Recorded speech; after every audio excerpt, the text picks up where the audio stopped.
بسم الله الرحمن الرحيم الحمد لله رب العالمين اللهم صل على سيدنا محمد وعلى آله وصحبه وبارك وسلم سبحانك لا علم لنا إلا ما علمتنا إنك أنت العليم الحكيم اللهم علمنا ما ينفعنا وانفعنا بما علمتنا وزدنا علما وعملا وإخلاصا إنك أنت العليم الحكيم. تو الحمدللہ آج 12ویں حدیث مبارکہ سے ہم گزرنے والے ہیں، اور اس کے راوی ہیں حضرت ابو ہریرہ رضی اللہ تعالیٰ عنہ. آپ کے متعلق ہم اس سے پہلے مختصر بیان سن چکے ہیں.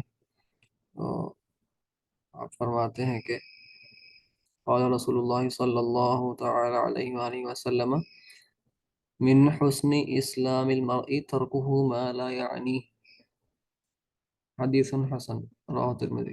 امام ترمذی اس کو حسن کہے ہیں. ہم دیکھے تھے کہ حسن کیا ہوتی ہے، صحیح اور حسن میں کیا فرق ہے. ہم اس سے پہلے گزشتہ پہلے درس میں ہم دیکھے تھے، یہ سب الگ الگ اصطلاحات پہ نظر ڈالے تھے.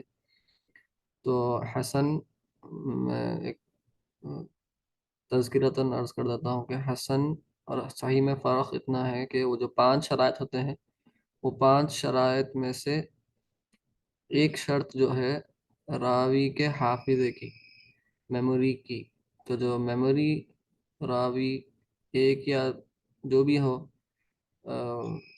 سند میں، چین آف ٹرانسمیشن میں جو روات ہیں، راوی کی جمع روات، تو ان روات میں سے ایک یا دو راوی ہو سکتا ہے ان کا حافظہ، ان کا میمورائزیشن پاور ہلکا سا کم ہے، کوئی خراب نہیں ہے لیکن بہت زبردست اعلیٰ درجے کا بھی نہیں ہے. یہ ہے حسن حدیث. لیکن خراب رہا نہیں حافظہ، تھوڑا کم بہتر ہے، جو ٹاپ لیول کا راوی ہوتا ہے اس سے تھوڑا سا کم ہے. تو بس یہ فرق ہے جس کی وجہ سے حدیث صحیح جا کے حسن ہو جاتی. تو یہ حسن حدیث ہے امام ترمذی کے حساب سے.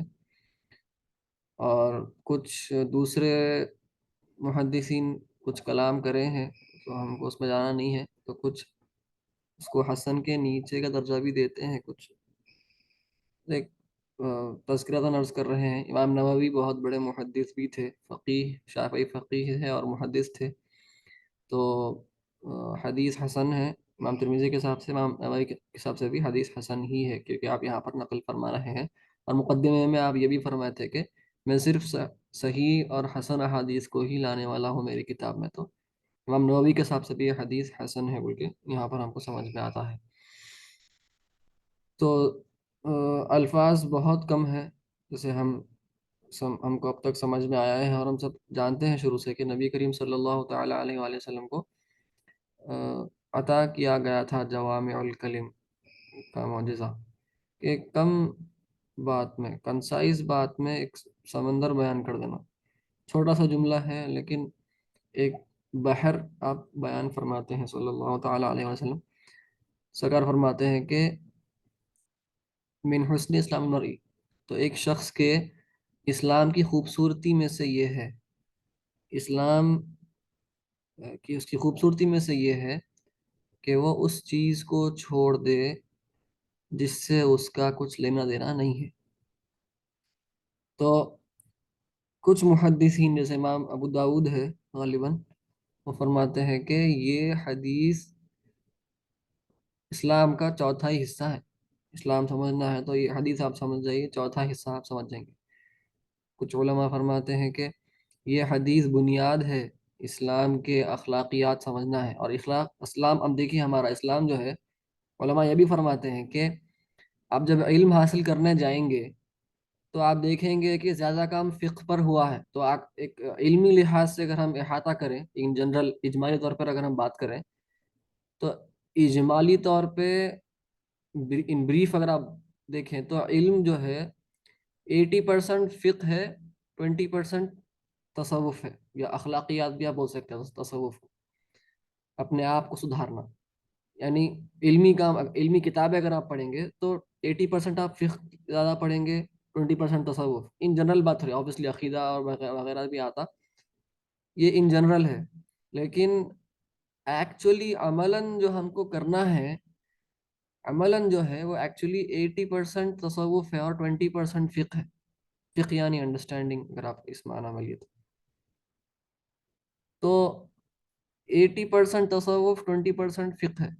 تو آپ کا اسلام 80% تصوف ہی ہے ان پریکٹس. تو یہاں پر علماء فرماتے ہیں کہ یہ حدیث آپ کے وہ جو 80% تصوف ہے، آپ کے عمل کرنا ہے، آپ کو ہمارے دین میں ہم کو عمل کرنا ہے دین کے حساب سے، تو اس کا چوتھائی حصہ یہ حدیث ہے. آپ کو چوتھائی حصہ سمجھ میں آ گیا، اور یہ حصہ بہت امپورٹنٹ بنیاد ہے، ورنہ آپ کو سمجھ میں نہیں آتا کیا کرنا، کیا ہے، ہم کیوں کر رہے ہیں ہر چیز. تو یہاں پر سرکار فرماتے ہیں کہ کسی کے اسلام کی خوبصورتی یا اسلام یہ مکمل مسلم ہے نہیں ہے، مومن انہیں طاقتور قوت والا مومن ہے یا اس کا ایمان کمزور ہے، اس کی شناخت ہے یہاں پہ. کہ اگر اس کا ایمان مکمل ہے تو انہیں ان چیزوں کو ترک کر دیتا جن چیزوں کا اس سے لینا دینا نہیں ہے. تو یہاں پر ان شارٹ اگر ہم انگلش میں اس کو ایک ورب کی طرح بولے تو مائنڈ یور اون بزنس، یہ مطلب ہو رہا ہے یہاں پہ سرکار صلی اللہ تعالی علیہ وسلم کا. اور اس سے کہ دیکھیے آپ، ہم کو سیکھنے کے لیے اتنی چیزیں ہیں اس میں،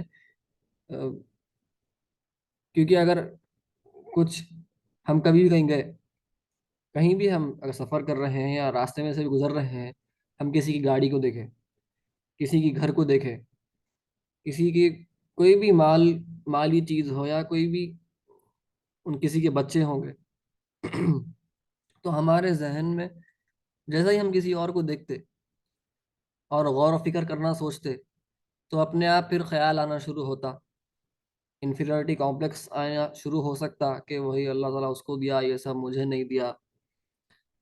تو جب انسان دیکھتا اور پھر سوچتا مجھے کیا کرنا ہے کسی کے اور کے گھر سے، انہیں واپس اپنا خیال جو اس کو کرنا ہے اس کی طرف کر لیتا.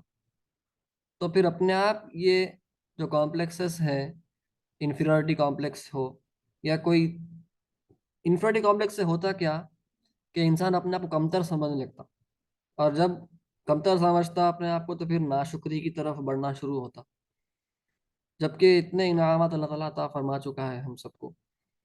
تو کمتری کا احساس ہونا شروع ہونے سے بہت سے اور مسائل پیدا ہوتے ہیں، روحانی مسائل. تو جیسا ہی انسان دیکھتا کسی اور کی چیز کو، وہ بالکل ترک کر لیتا، اپنی نظر کو واپس یہاں کر لیتا، وہ کیا کرنا ہے میرے کو، اس کا گھر ہے، اس کی گاڑی ہے، میرا کیا لینا دینا اس سے، اور وہ واپس اپنے کام میں مشغول ہو جاتا. تو یہاں پر بہت سے فوائد، روحانی فوائد بھی ہم کو ملتے ہیں، میسر ہوتے ہیں. ویسے ہی کسی کے بارے میں بات ہو رہی ہے، کوئی ایسے ہی بیٹھے بیٹھے لوگ کسی کے بارے میں کوئی بھی بات شروع کر دیتے، چاہے وہ حقیقت ہو یا نہ ہو. تو ہم کو پتا ہے حقیقت اگر ہے تو وہ غیبت ہے، کسی کے بارے میں ایسی بات بولنا جو اس کے سامنے اگر آپ کہیں تو اس کو برا دکھے، تو وہ تو غیبت ہے. اور جو کوئی بات غلط ہے تو پھر تو تہمت لگائے ویسی بات ہے، وہ تو اور خطرناک بات ہے. تو جب بھی کسی کے بارے میں کوئی بات ہو تو ایک مومن کیا کرے گا، وہ بولے گا مجھے کیا کرنا ہے، کہ کوئی کچھ بھی کرنے دو، کیا کوئی بھی کام کرنے دو، مجھے میرا کام کرنا ہے. تو یہاں پر غیبت سے بچ جاتا ہے انسان، کئی ایسے گناہوں سے بچ جاتا ہے انسان. تو اصل ہمارا کیا ہے مقصد زندگی کا، اس پر توجہ دینا ہے. ایک مومن کے لیے کیا ہے ضروری، جو فرائض ہے وہ انجام دے، واجبات ہے ان کو کرے، جو حرام ہے اس سے بچے، مکروہ تحریمی ہے اس سے بچے. اور جو یہ عبادات کے لحاظ سے اور ویسے ہی معاملات کے لحاظ سے بھی ویسے ہی، گھر ایک مرد آدمی ہے تو اس پر فرض ہے کہ وہ باہر نکلے، گھر کے کمائے، اپنے بچوں کو پالے، ماں باپ اگر ہیں تو ماں باپ کا بھی خرچہ اٹھائے. تو یہ فرض ہے انسان کے اوپر. اور جو رشتہ دار ہیں ان سے صلہ رحمی کرے، صدقہ و خیرات کرے، یہ سب چیزیں کرنا ہے، ان کا ہم سے تعلق ہے، یہ چیزوں کا ہم سے تعلق ہے، یہ ہمارا مقصد ہے. تو یہ انسان اس پر توجہ دینا، دوسرے کیا کر رہے ہیں کیا نہیں کر رہے ہیں اس سے کوئی سروکار نہیں ہے، نہ کوئی مومن کو سروکار ہونا چاہیے.